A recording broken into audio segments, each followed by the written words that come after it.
На открытии новых так называемых точек роста, которые должны заработать в этом учебном году, сказалась пандемия. Не во все учебные заведения на селе успели доставить оборудование и мебель. И хотя работа с детьми на паузе, преподаватели прямо сейчас совершенствуют навыки по будущей работе.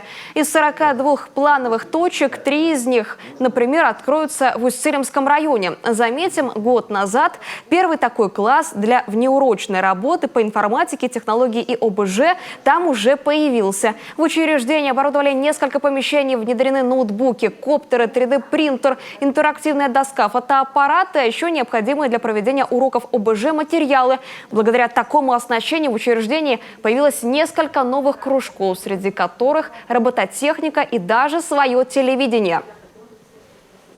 Мы открываем 3 точки роста на базе Цилимской, Новоборской, Кадетской школ. Конечно, для наших детей и педагогов это прекрасная возможность для всестороннего развития, потому что точка роста предоставляет широкие возможности для предоставления качественного, современного образования на современном оборудовании, обеспечивает 100% охват учащихся новыми методами воспитания по таким предметам, как технология, информатика, ОБЖ.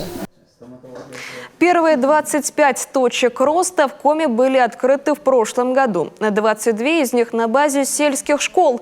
В новом же учебном году запуск современных классов решено сделать постепенным.